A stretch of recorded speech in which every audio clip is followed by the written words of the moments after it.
tit for tat. Are you familiar with that term? It is used in laboratories where they study mice. Mice have ways of playing together. They have certain expectations. They wrestle. Mice, you could almost say they arm wrestle, but they don't. They full body wrestle like little critters do. And when one mouse keeps beating all the others relentlessly in these wrestling games that they do, there comes a point when the other mice stop playing. That's tit for tat. It means to keep playing the game with others, to keep enjoying the game, you have to give a little. You have to let them have a little fun. You have to get them let them get a pin on you once in a while, as it were. Levan Saginashvili is getting to the point where the other mice don't want to play. These mice are looking at Levan and thinking, oh my god, this isn't a mouse at all. This is a rat. This is a cat. Coming back to that old metaphor. We don't stand a chance against that thing. We know deep in our DNA that this is a different animal. We can't fight this thing. And the mice decide to wait. They decide to wait until some mouse is born with something in its genes that resembles what's going on with this crazy dominant mouse. A mouse who could grow up to stand a chance. I think that might be what happens. But you know what might happen first? The dominant mouse might just get bored. That's kind of what I saw today. Levan looked a little bit dead inside. He looked just bored. He looked disappointed. Keeping in mind all that he said before this match, it's really not a hard inference to draw. He really wanted an opponent who could test him. He wanted to feel alive. He wanted to fight. He wanted to express himself. Huh. Did you see Levan express himself today? He was just sad, if anything. You prepared too much, Levan. And you're taking too many stacks. You know, the rest of us aren't keen on risking our lives to the level that you are. If that's the game we're playing, we're all gonna lose. We're always gonna lose.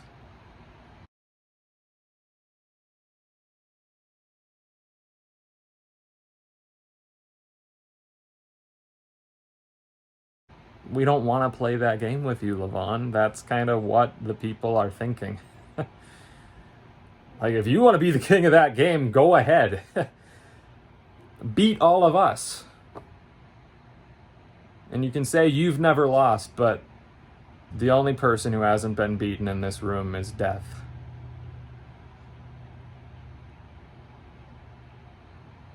You don't want to push that, buddy. Like, you might think you're healthy right now, but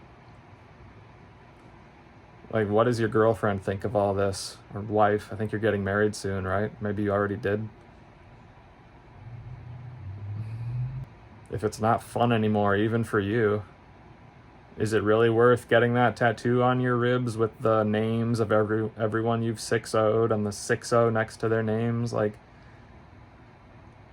is it really worth it? You better be able to give a lot of this back.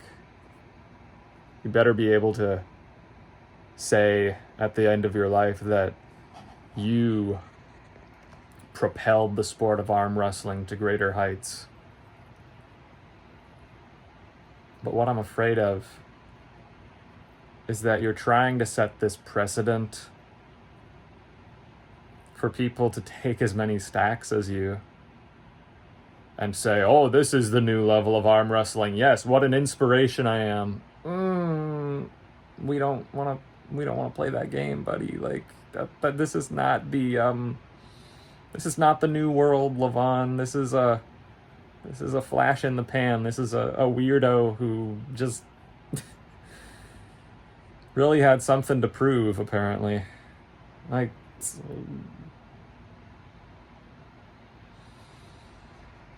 not worth it.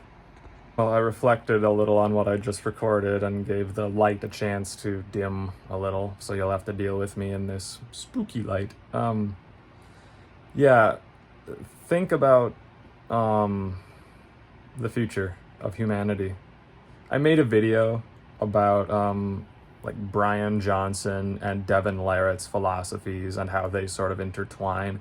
You know, Brian Johnson is the life extension guy, the most measured man on earth, I think his thing is. Yeah. That's the direction we're going. And Levan is such a wonderful inspiration to so many people. Truly, he is. But I think his main purpose for the sport of arm wrestling is to inspire the rest of the arm wrestlers to do as well as they possibly can without risking their lives to the extent that he is, without following his example. That's what he's doing. He's playing the role of a villain in that sense, rather than the role of a hero. Because a villain, yes, you strive to beat them, but you do not strive to follow their example. A hero does things the way you would like to do things. They set an example. And I'm not saying all these others are... I've been doing this lately, God. I'm not saying all these arm wrestlers aren't on stacks. I'm just saying, according to people in the strength world who have talked to Levan about this stuff, the stuff he's taking is beyond belief. You would probably faint if you heard the numbers. So it's just not the same game we're trying to play. And the job of the rest of the arm wrestling world at this point is not to follow in Levan's footsteps up the mountain of death, but to try and see how high they can get without risking what he's risking. And that might mean never getting to the top where he is. Fine. We don't need to be there. It's not the greatest mountain in the world. There are plenty of mountains. This is not the only mountain. The super heavyweight crown of arm wrestling is just like this little crag looking thing right here, and there are many wonderful things in life to aspire toward that just completely dwarf this little piece of crap. So I think the entire sport of arm wrestling is moving more in the direction of that vastness, of that grandeur that sort of recognizes the bigger picture, or is the bigger picture. Yeah, an arm wrestler is not someone who sacrifices their life to get this little thing.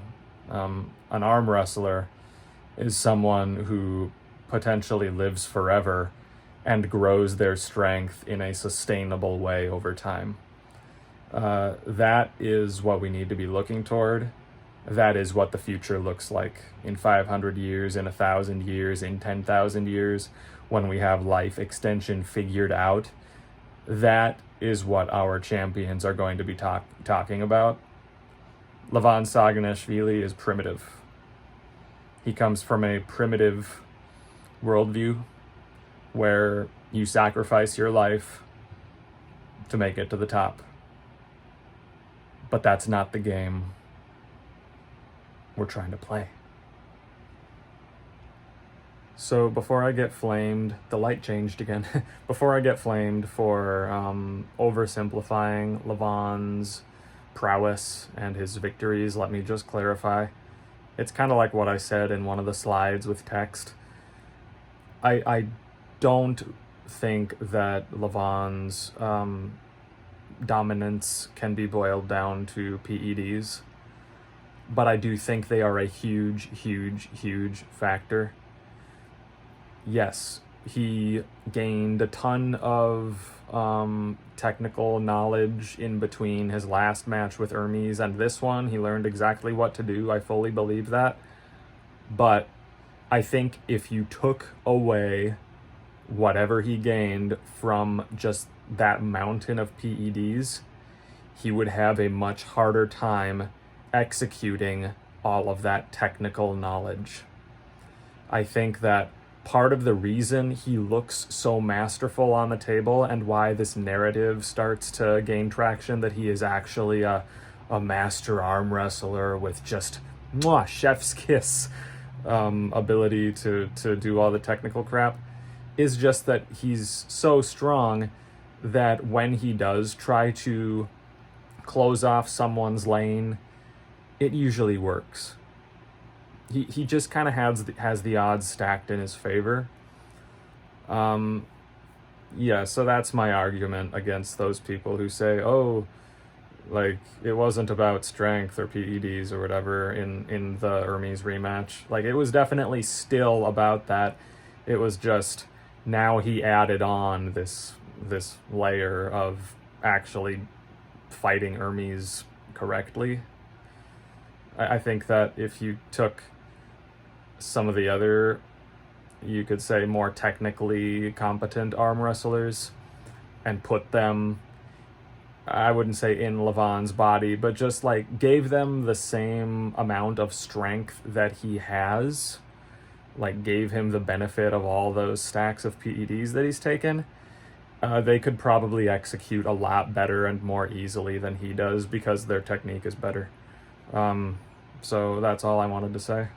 And yeah, I was thinking of making a whole like second video about kind of the direction that arm wrestling is going with the how the direction Levan is going kind of contrasts with the life extension philosophy that we sort of need to be following as a culture.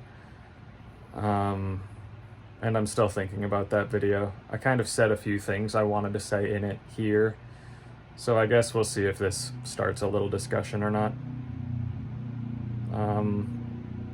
I also want to clarify that I love arm wrestling. I love all arm wrestlers. I don't hate Levan. I just think he is making a big mistake. And I would encourage anyone who takes this sport seriously to exercise caution when praising Levan too much or diminishing his opponents too much. Because, again, like I've been saying, he's playing a different game from the rest of us, and it's the wrong game.